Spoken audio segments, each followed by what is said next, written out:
Hello everyone, this is the Stallion, and I wanted to talk about something that I found to be quite humorous yesterday. Humorous as could be. It really did tickle me, so I felt I would share it with you.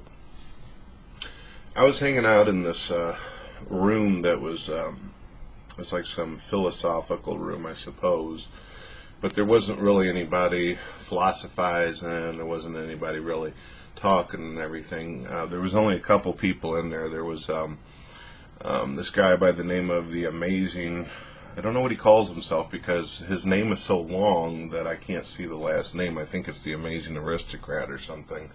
And he basically complimented me on my video about Harvey Milk, and I appreciate that. Thank you for the support on that. I also ran into a Christian woman that I've talked to for a long time by the name of Violet Kitty, who goes under the name Lily White, who's on my friend list, by the way, in Stickam, as well as guys like Jesus Freak and other people and stuff like that. I've got probably almost 400 people on my Stickam friend list now. It's quite a bit for Stickam. So what happened was this Muslim comes in the room and he's talking to me and stuff, and for some reason Muslims like to talk to me most of the time. There are some that hate my guts and stuff and like to see me upside down on the toilet being flushed, but there are some that like to talk and reminisce with me for some reason. And this guy he was sitting there talking, and he was stating that that Christianity isn't wrong about what they believe in, they're just misguided. And I said, can you be specific about what it is that Christianity is misguided about?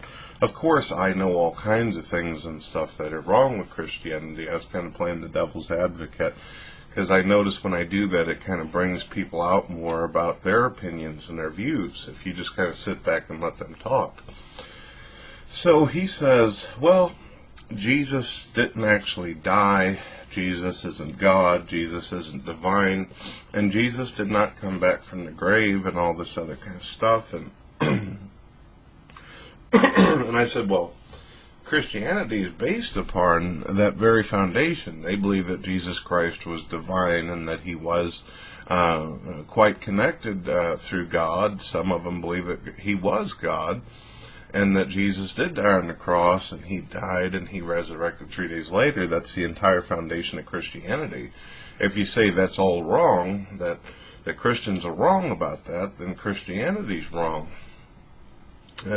And he goes, oh, no, Christianity isn't just about Jesus.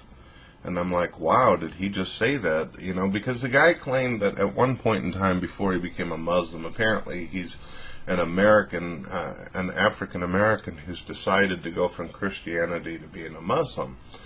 And that's fine, you know, whatever you want to believe in or whatever, just as long as you're not harming people type of deal. But I mean, he just continued to repeat himself, stating, no, they're misguided. Every religion is right, but the Muslims have the full truth.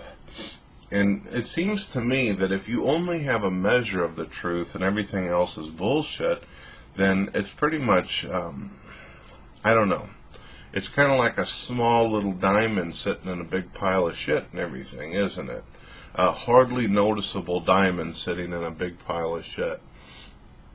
You know, it's, I remember stating a long time ago and stuff, instead of using the diamond analogy to be more accurate, I remember a friend of mine a long time ago, he got me on a cute little joke. He said, Brett, what do you call that little white speck on the pile of shit? And I said, what is it? And he said, it's shit, Brett, shit. I was like, oh, okay, you got me on that. Well, the deal was that I then said to Lily White, I said, Lily, how do you feel about what this Muslim's saying? He says that everything's bullshit and stuff. And she basically started giving him Bible verses about how Jesus is the Word, and the Word was made flesh. And they both started going back and forth, Muslim and Christian, just going at each other about how Christianity's right and how Islam is right. And they were both being pretty damn respectful to each other, even though that you could hear the passion and the tone was getting a bit higher, and things were getting kind of exciting and stuff. But the problem was, the positive thing about this was it was nice to see people from other religions debating what the truth is and all that. That was the good thing. That's, to me, I encourage that. I encourage that pagans and Christians and Muslims and stuff all sit around a fucking table and really talk about this shit and try to figure out what's right and what's wrong and compare what they know and what they don't know and all this shit. But on the other hand, there's a negative to it, and I think that Lily probably knows this as well as the Muslims. I think the Christians realize this as well as the Muslims, that I'm an outsider now. I used to be a part of Christianity. I never was a Muslim, but I'm an outsider now. I'm someone who's standing on the outside of you guys' circle.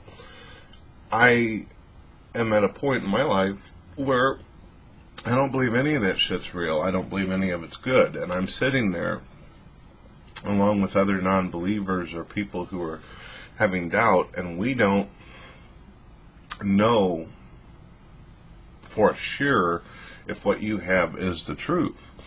And when Muslims and Christians argue like this, and they can't come to a conclusion and everything, then what it does is it makes us wonder, why even bother? Why deal with it? Because it seems like the most strongest, powerful Christians in the world and the most strongest, powerful authority figures in Islam have no more knowledge or information of God than us atheists do.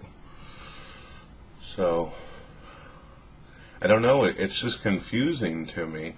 It really is. And I know the Muslims and the Christians probably don't see it because they believe so strongly that their version is the truth, but when you all are sitting around and you tell one thing and then another Christian says this and another Christian says that, and then the Muslims, they have their own layer of the madness going on and on and on about what they believe in, it leaves the atheist sitting there going, well, what the fuck? Who has got the truth? Who knows what they're talking about? And that, my friends, is one of the reasons why I am a truth seeker and atheist, because when I was a part of Christianity, it just didn't feel right. There wasn't any real substance there to keep me continuing on to this faith, committing my life to something that I really had no knowledge of. All I knew was what the Bible said.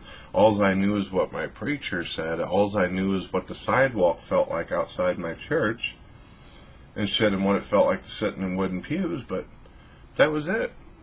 That was it. And most Christians would agree that they don't hear a voice either. They don't know any more about God than that either. All they have is a faith-based belief system and a goddamn emotional feeling that makes them feel warm inside and stuff whenever they think about it and stuff. Same way I feel whenever I'm about to play a new Xbox game. I feel all warm all over and feel good. Or if I'm about to make love with my wife, I start feeling all emotionally good and everything, like I'm about to be a part of something great. So, that's how I feel, folks, and it's just really confusing. I really enjoy listening to Muslims as well as Christians and discussing these things with them, but I just figured I'd let you know that I'm still in the dark. I still don't really get it and stuff, and hopefully we can work shit out.